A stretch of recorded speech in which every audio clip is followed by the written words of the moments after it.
Ngiye kwirirwa abana b'Imana, ubwoko bw'Imana. Ndabashimiye cyane. Imana yo mu ijuru ikomeze ibiteho. Mbashimiye imbaraga n'umuhati mugira mukankurikira mukareba n'ibiganiro byanjye. Navuga ko atari ibyanjye, ni iby'Umwami Imana. Iyo nje kwicara hano nkagira icyo mvuga, mu by'ukuri mba mfite icyo Imana yashyize ku mutima. Iyo urebye social media nyinshi, nibyo kandi ni byiza, ntabwo ari bibi. Hari ubwo uhita ubona ko hariho izikora business, hari izivuga ubutumwa bakabona aba viewers. Ni byiza gukora business, ni byiza, ariko akenshi Imana ishaka kohereza umuntu blessing icisha mu nzira nyinshi. Ishobora gucisha mu ba viewers, ishobora gucisha mu bagukurikiye, ishobora no gucisha ahandi hanze, ishobora no kuguha business ukora kandi ugatera imbere. Ndagira ngo mbabwire rero ko iyo umuntu aje hano kugira ikintu avuga, ni byiza, ni urukundo rw'Imana. Iyo Imana ikivuga ngo mugire gutya, mumere gutya, ndabakunda, muhumure, byose ni urukundo rw'Imana. So rero iyo yanshyize ijambo ku mutima ikambwira ngo Ange, ongera usubire hariya ugire icyo ubwira abana banjye, ugire icyo ubwira ubwoko bwanjye, byose ni imbaraga z'urukundo. Ndabashimiye rero. Nifuje umunsi kubaganiriza ngo udakunda ntazabona Imana. Udakunda ntazabona Imana. Ndaje mbigarukeho byimbitse. Inyasi Kabandana, ndagushimiye cyane. Imana iguhe umugisha mwinshi. N'abandi ndimo ndabona nabo Imana ikomeze ibiteho, n'abandi baza kubikurikira, n'abaza kubireba narangije, bose Umwami Yesu abagirire neza. Data wa twese, Mana nziza, Mana ukiranuka, Mana y'amahoro, ndagushimiye kandi ndaguhimbaje. Ngushimiye kubw'uyu mugoroba mwiza, umugoroba w'umugisha, umugoroba w'amahoro, umugoroba wo kugendererwa nawe, umugoroba wo kugirirwa neza nawe. Ushime kandi uhabwe icyubahiro ko umuntu aba ashoboye kongera kugaruka imbere yawe akavuga ibyiza wakoze, agatangaza ibyo uri gukora, kandi tukishimira n'ibyo ugiye kuzakora mu gihe kizaza. Tukagushimira, tugusingiza kandi tuguhimbaza mu bintu bitandukanye. Ndagushimiye cyane rero Mwami Yesu Kristo, kubw'uyu mwanya. Ushime kandi uhabwe icyubahiro. Reka Mwami ururimi ruba urwanjye, ariko ijambo ribi ryawe, kandi iri jambo rigira umumaro kuri uryumva wese, kuko nzi neza ko ijambo ryawe nta gihe na kimwe risohorera ubusa, riba rije gukora umurimo. Ndagushimiye cyane mu izina rya Yesu Kristo, amen. Emmanuel, urakoze cyane.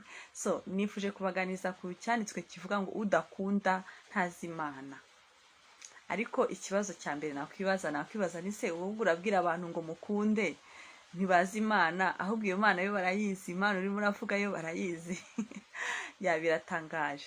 Ariko umuntu wakunze gusoma Bibiliya, amabaruwa Yohani yanditse igihe ari ku kirwa cy'Ipatimo, yandikiye abantu arababwira ngo mukundane, bana bato mukundane. Urebye uriya rwandiko rwa Yohana rwa mbere, ahenshi ruvuga gukundana, ruvuga gukiranuka, ruvuga muhumure, ruvuga ku cyaha, ariko cyane cyane ravuga ngo udakunda ntazi Imana.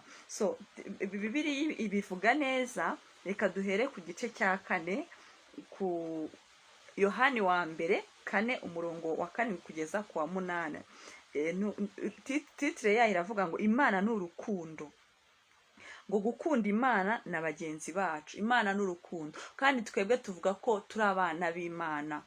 ngo kuko yakunze abari mu isi cyane, ngo byatumye itanga umwana wayo w'ikinege, ngo kugira ngo umwizera wese atarimbuka. Ngo ntibyakozwe kubw'umubiri cyangwa amaraso, kubw'ubushake bw'umugore n'umugabo, ahubwo ni imbuto y'Imana iri muri twebwe. Ni ukuvuga ngo turi abana b'Imana. Uwemera wese ko ari umwana w'Imana agomba gusa n'Imana.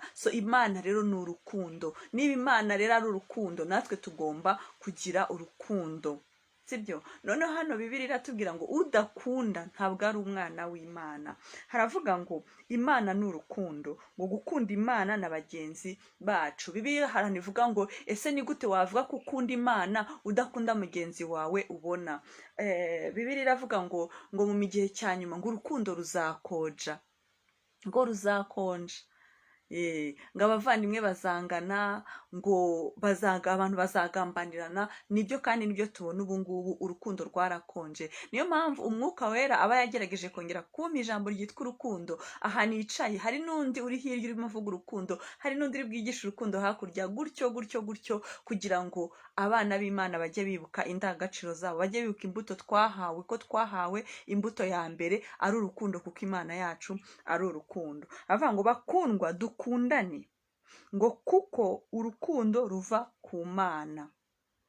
Wambaza uti se nakunda umuntu gute? Yarampemukiye, yarambabaje, yarantaye, yagize gute? Ariko biravuga ngo bakundwa dukundane, ngo kuko urukundo ruva ku Mana. Ubundi cyambere ni ukwakira Imana, ukayemera, ukakira Kristo akakubera umwami. Aho ngaho ikintu kiba gikurikiye, haba gikurikiye ko utangira kwera imbuto. Nuvuga ngo ni imbuto ibibwa muri wowe, uzarebe imbuto ibibwe mu butaka, irakura igatangira kwera, ikazana amashami, yazagera igatangira no kwera imbuto, izindi mbuto nyinshi. So urukundo rero, urukundo narwo ni imbuto ibibwa muri twebwe, kuko Bibiliya iravuga mu Magalatiya ngo imbuto z'umwuka wera nizi, harimo urukundo, ibyishimo, kwihangana, kwirinda. Ariko urukundo tujuru rugarukamo. Nta muntu abonye muri Bibiliya wanditse atavuze ku rukundo, atagaragaje urukundo. Nuvuga ngo urukundo rugaragaza presence y'Imana. Biragora cyane ko dukundana kubera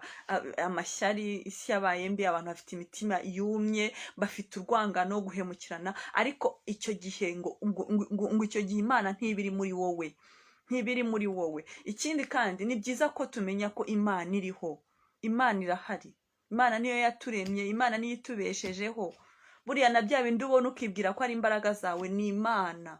Niyo waba unakora icyaha ukabona kikurindiyemo, buriya ni Imana iba yakurinze, ni kubw'urukundo rwayo. Buriya tujye turebera ku rukundo rw'Imana, tururebere ku mubyeyi n'umwana. Nubwo bwose ababyeyi ari ab'umubiri, ariko uzarebe urukundo bakunda abana babo. None utekereza Imana yaturemye yo ifite urukundo rungana gute? Haravuga ngo bakundwa dukundane kuko urukundo ruva ku Mana.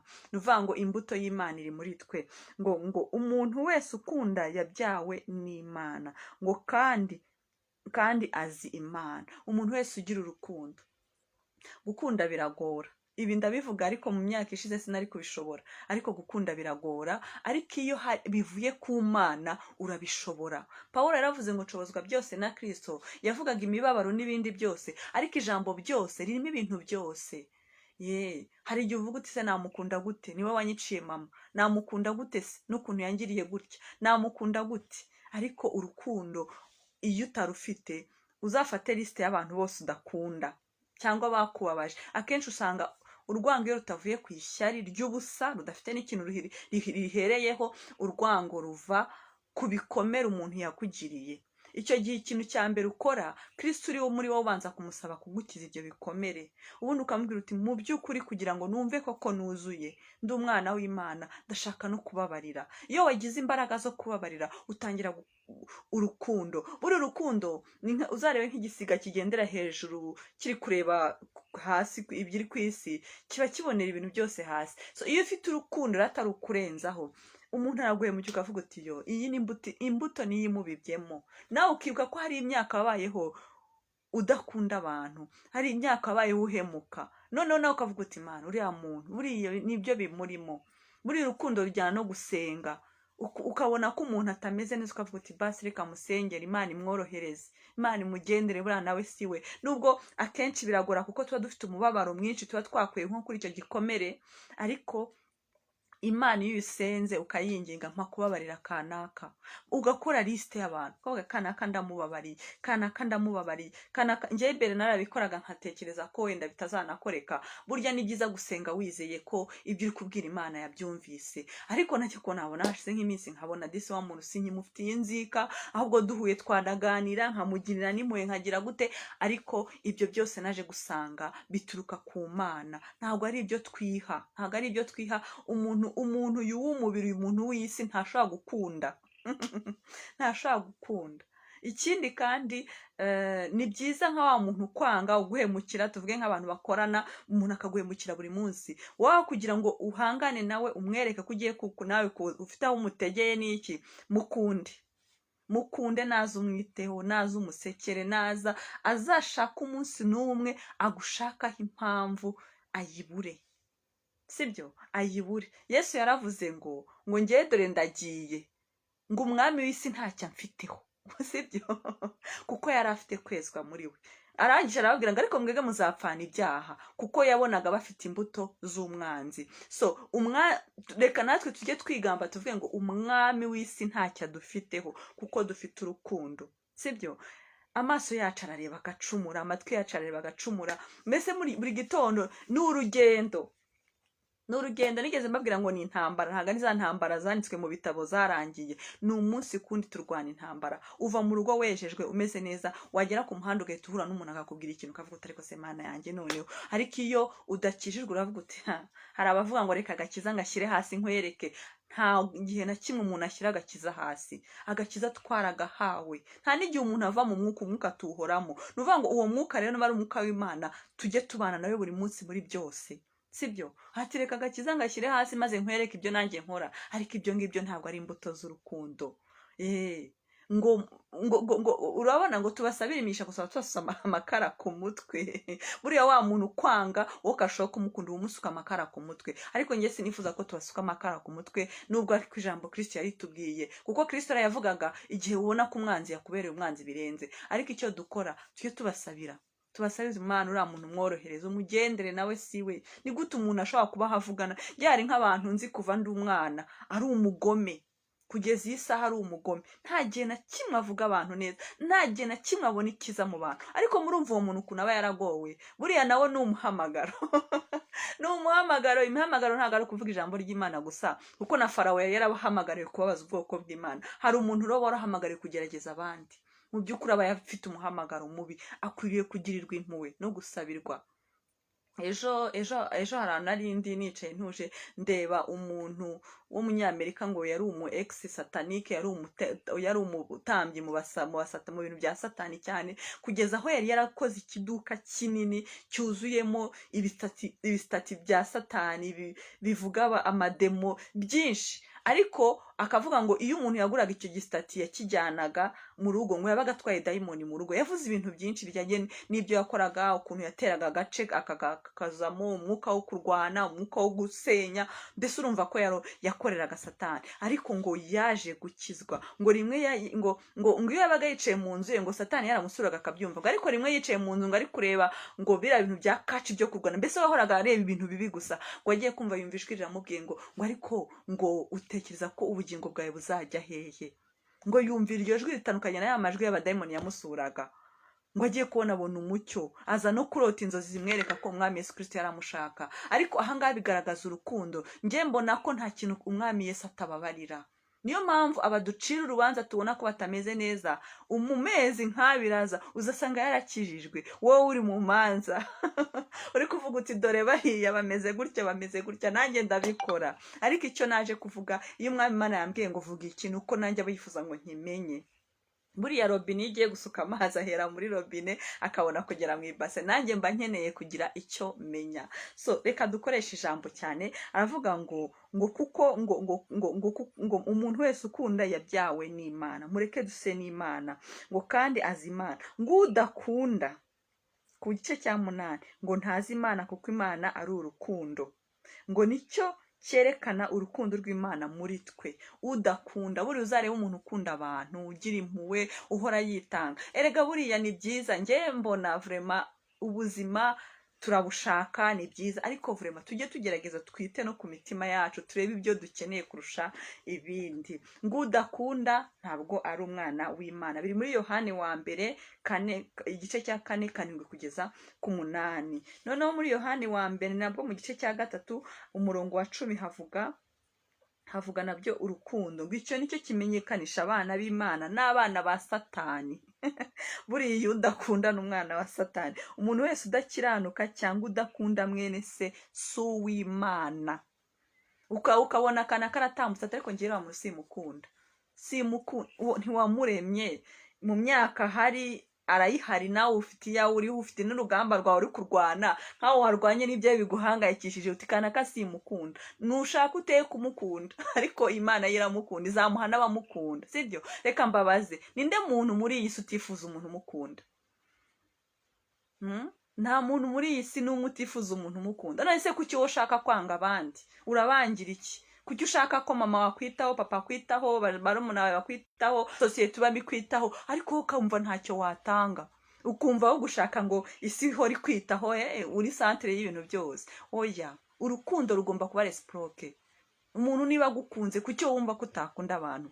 Umuntu agatambuka ngo ariko kanaka ngo ngo ariko sunguramo. Urukundo mureke ruganze imitima yacu, twirukane urwango ngo udakunda ni umwana wa Satani. Buriya ni wumva udakunze abantu ukumva ntubashaka, jya umenya kuri uwa Satani. Gusa ntabwo dushaka kugendera muri spirit yo kuba abused n'abandi bantu ngo ni ukubera ko tubakunze. Buriya Imana itanga ubwenge muri situation yose, as long as yo wumva umutima wawe nta rubanza rugucira, umubona ukavuga uti Marigre ameze ko ndamukunda, jya uba amahoro, icyo ushoboye gukora ugikore, ariko ntuzemere ko bakwabuzinga. Nanone ugomba gushyiraho barriers zituma batakwinjirira, sibyo? Ariko ugakora iby'urukundo. Mpora mvuge ku jambo ryitwa Maria Teresa, yari umukene, ariko kubera ko urukundo rwari rwinshi mu mutima we, yatangaga ibyo afite. Buri rukundo ntirusaba ibintu byinshi, nigeze nganiriza umuntu gutya w'umuvandimwe mu famille, duhuye, arambwira yo wanje warakuze, disi Imana igira neza, arambwira ngo ndamubwira nese umeze neza, arambwira ngo disi ngo mutekeza ko nabatereranye, ndamubwira waradutereranye da, cyane waradutereranye. Arangije arambwira ngo ariko nta kintu nari mfite cyo kubaha. Ndamubwira no, nta kintu wari ufite cyo kuduha gute? Wari ufite amasambu. Buriya niyo wajya gufata ikiro cy'ibishyimbo ukaza kutureba ukatubwira uti buriya gutanga ntibisaba ibintu byinshi, kavuga uti bana ndabizi ko mwasigaye mwenyine, mwakire, sibyo? Ahita ambwira ngo ariko disi nibyo, gutanga cyangwa kugira ubuntu ntabwo bisaba ibintu byinshi. Buriya hari ibintu dukorera abantu, no kuba wahamagara umuntu ukamubaza uti umeze neza, tivurema nta kintu nakubare kano kanya, ariko nashaka kumva uko umeze neza. Wowe ubutanze urukundo ni imbuto tubiba. Iyo ugeze imbere, ugira imbere ugasanga abantu benshi baragukunda, ukibaza icyabaye mu myaka iza, ariko ni imbuto uba warabibye. Mureke tuba abana b'Imana, duse n'Imana, twere imbuto, tuba urumuri. Yesu aravuze ngo urumuri ntushobora kurushyiraho inonga ngo urutwikire, tuba urumuri, isi yose tuyimurikire, tuba umucyo w'isi, sibyo? Mureka aricyo tuba, nicyo twahamagariwe. Ntabwo twahamagariwe umunsi ku wundi mu gitondo nimugoroba, umunsi ku wundi mu gitondo nimugoroba, ubundi tukaryama, tukumva tukaza duguye agaco tukaryama, ukabaho wumva nta muntu n'umwe wakwitaho, ahubwo wowe ushaka ngo bakwiteho, kuko nta muntu buriya wanga bamwitaho. N'utabishoboye arabigura. Uzarebe buriya bari abantu babakunda, hari abantu bagira icyo batanga kugira nabo bagira icyo babona. Urwo narwo ni urukundo rw'urugurano, ariko disi nawe aba akeneye ngo akundwe. Ariko nagira ngo mbabwire ngo dusabe Imana twuzuye mu rukundo rwayo, kuko turi abana b'Imana. Ndabashimiye cyane kandi ndabakunda njyewe. Buri munsi nzajya mbabwira ko mbakunda bimvuye ku mutima, kuko ni imbuto. Kandi iyo ubwiye umuntu ko umukunda, mwari muzi ko urukundo ari umuti. Ushaka kubona umuntu uri abandone, ugatekereza tuvuge uramufashe, utangiye kumwitaho, mu by'ukuri isi kubibona ibona ari umukene w'ibifatika, ariko umuzanye mu rugo ukamwitaho, ukajya umubwira ko umukunda, ukamwereka ibifatika bituma umukunda, agira akavuga ati disi buriya nanjye hari umuntu wankunda. Ugasanga atangiye gukira ibikomere by'umutima, noneho ugasanga nawe atangiye kuba umuntu, nawe ibyo wamuhaye atangiye kubitanga. Niyo mpamvu hari nk'abana usanga bava ngo disi kanaka afite urukundo ameze nka nyina, ameze nka se. Ni imbuto uba waramubibyemo. So ndabashimiye cyane, nongeye kubabwira ngo ndabakunda. Uwiteka atera imbuto mu mitima yanyu, imbuto y'urukundo igende indani mu mitima. Ndabashimiye. Imana yo mu ijuru ikomeze ibiteho. Umugoroba mwiza. Amen.